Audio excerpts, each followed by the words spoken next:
Hi, I'm Jamie Brett and welcome to Celebration's YouTube channel. This video is one in a series that is exploring about what life in space can teach us about coping with prolonged isolation. I reached out to Mohammad Iranmanesh to help get some expert insights into what life in space can teach us about coping with isolation. Mohammed is an established space systems engineer with a background in technical leadership of complex projects for the European Space Agency and is a co-founder of LIDE.space.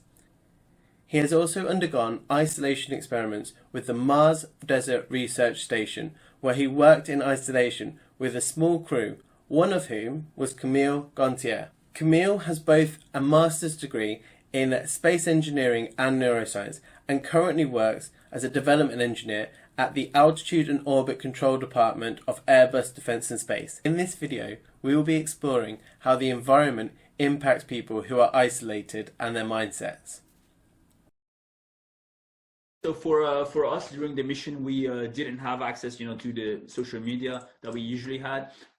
It was quite different. Again, for our case, it was just a couple of weeks, so it wasn't too complicated. If anything, like we could just see that how addicted we were to social media and like just talking to different people and just had like some kind of like online detox, which wasn't too bad, to be fair. So I almost want to say, like, if you can use this as an opportunity to do an online detox, why not? The impact other than that was just that, when we came out, it did feel like, because we weren't following like the news that much anymore, like it did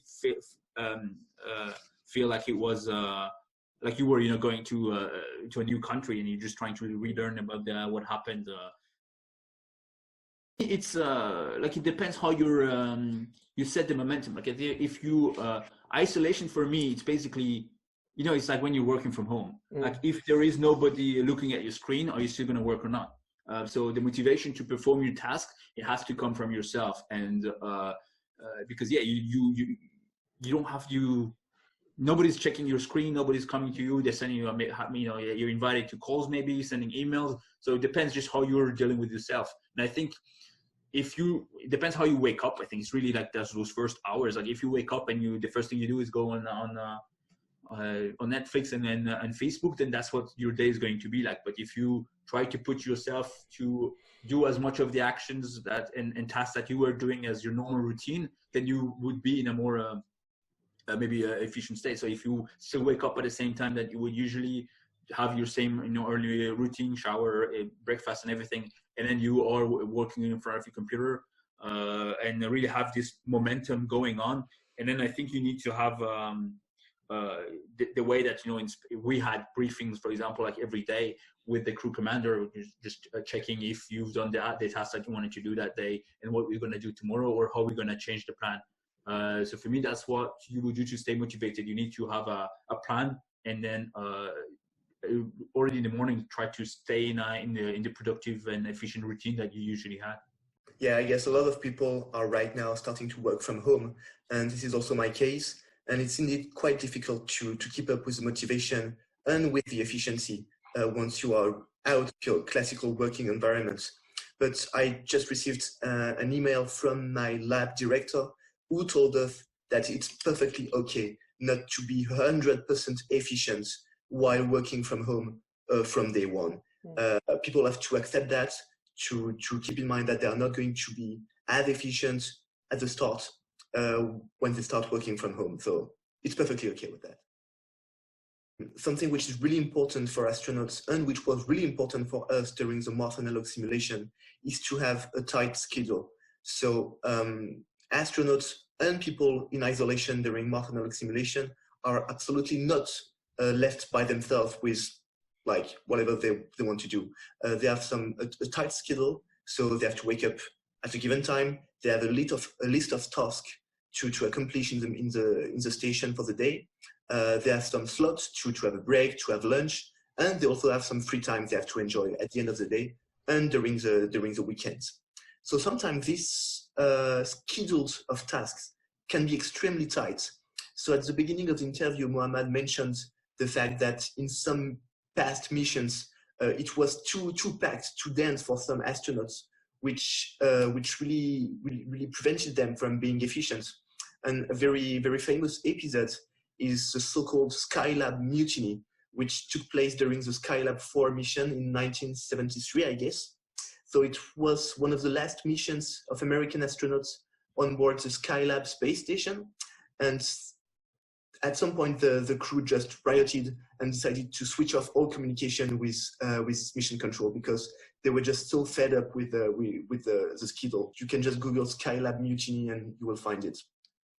And also, it's quite important to have an imposed delimitation between working time and free time, and to be able to enjoy this free time.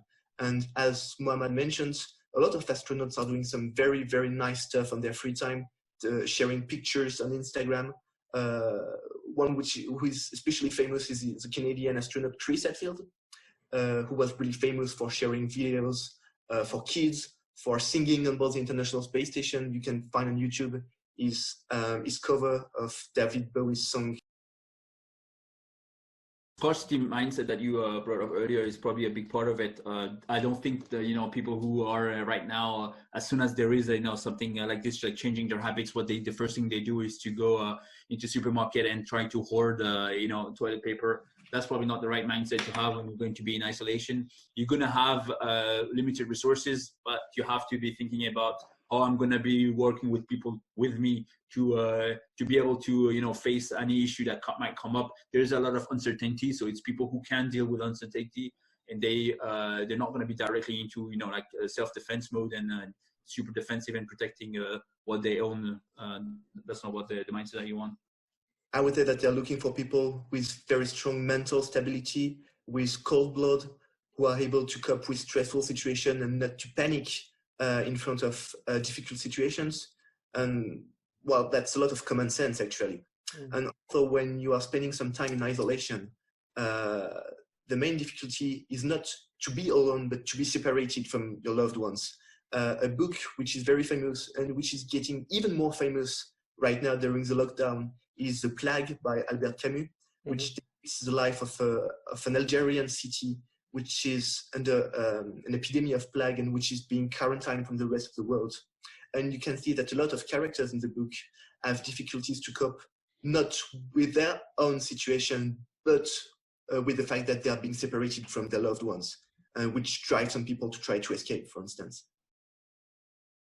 One is, so try to have a plan for what you want to do during that day or that week, but also keep it flexible, because you don't have to be, your hours don't have to be exactly the same that they used to. So you actually have more flexibility now. You don't have to finish something specifically before your lunch break, for example. So you have to know exactly what you need to do during that week or that day, but at the same time, just keep it flexible, keep some, because uncertainty are going to happen and things that you don't know. And you have to be able to just, reorder your task. And what matters at the end is to just get them done by the end of your mission or your week at home. And then, try to stay in touch with people, because you don't want to be you're going to be physically distantiated from your social group, but you still have other tools, so you can still try to keep in touch with them. And then any type of physical activity or even leisure and things that you would usually enjoy, you should still try to do them, even if they're not things that you can do outside. Just try to have those time for yourself and leisure time for yourself. Right now, we are facing a very difficult situation. Probably there's a crisis of our generation. And I'm especially thinking about people for which it's a very difficult situation, medical workers, for instance. So it's really the crisis of our generation. But if you are lucky enough to be in a situation in which, for you, the main problem is to have to work from home and to be isolated, and I really hope it's the case for most of us, then you can see it as an opportunity. You're going to win a lot of time not commuting, so you can see it as an opportunity to develop some skills. It's also an opportunity to spend some time with your loved ones. So my advice would be, if possible, try to see it as an opportunity, if you can. Establish some boundaries in order not to be driven completely crazy by the situation. So try to keep some personal spaces with the people you are living with. It's perfectly normal. Try to keep on the same daily routines, the same schedule you used to have, in order to keep up on productivity. And if you have any way to help medical workers, feel free to do, and stay at home. Thank you so much to Mohammed and Camille for their insights and time, and to the Mars Desert Research Crew 164 for the images and videos.